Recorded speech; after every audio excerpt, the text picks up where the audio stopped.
जय श्री विष्णु। साल की सबसे बड़ी एकादशी में से एक है निर्जला एकादशी, जो इस साल 18 जून दिन मंगलवार को पड़ रही है। साल में 24 एकादशियां आती हैं, 12 शुक्ल पक्ष की और 12 कृष्ण पक्ष की, और हर एकादशी का खास महत्व होता है। लेकिन शास्त्रों में निर्जला एकादशी को मोक्ष देने वाली एकादशी कहा जाता है। इसे भीमसेनी एकादशी के नाम से भी जाना जाता है। इस दिन व्रत करने के अलावा गंगा में स्नान करने और दान करने का विशेष महत्व होता है। इस बार 18 जून को दिन मंगलवार को एकादशी रखी जाएगी, तो ऐसे में अगर आप निर्जला एकादशी का व्रत करते हैं तो इसकी व्रत कथा भी पढ़ना अति आवश्यक है, क्योंकि बिना व्रत कथा सुने या पढ़े यह व्रत पूरा नहीं माना जाता। आइए हम श्रवण करते हैं निर्जला एकादशी की व्रत कथा। धार्मिक मान्यताओं के अनुसार जब वेद व्यास ने पांडवों को धर्म, अर्थ, कर्म और मोक्ष देने वाली एकादशी व्रत का संकल्प कराया था, तब युधिष्ठिर ने पूछा कि ज्येष्ठ मास के शुक्ल पक्ष में जो एकादशी है उसके बारे में विस्तार से बताइए।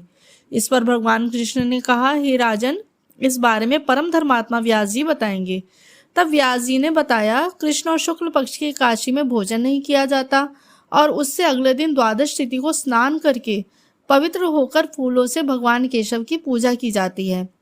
पहले ब्राह्मण को भोजन कराकर बाद में खुद भोजन किया जाता है।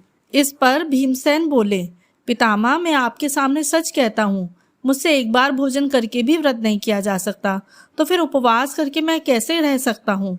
मैं पूरे साल में केवल एक ही उपवास कर सकता हूँ, जिससे स्वर्ग की प्राप्ति हो। अगर ऐसा कोई व्रत है तो बताएं। इस पर व्यास जी ने कहा, ज्येष्ठ मास में सूर्य वृष राशि पर हो या मिथुन राशि पर हो, शुक्ल पक्ष में जो एकादशी आती है उसे निर्जला व्रत करें। एकादशी तिथि पर सूर्योदय से लेकर दूसरे दिन के सूर्योदय तक जल नहीं पिए, तब यह व्रत पूरा होगा। इसके बाद द्वादश तिथि को स्नान करके ब्राह्मणों को विधि पूर्वक जल और सुवर्ण का दान करें। इस तरह से अगर आप केवल निर्जला एकादशी व्रत करते हैं तो इससे साल भर में जितनी भी एकादशी तिथि होती है उसका फल प्राप्त होता है।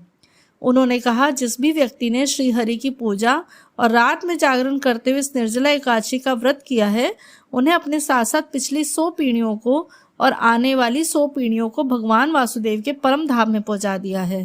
कहते हैं, जो व्यक्ति इस एकादशी पर सच्चे मन से व्रत करता है वह स्वर्गलोक में जाता है।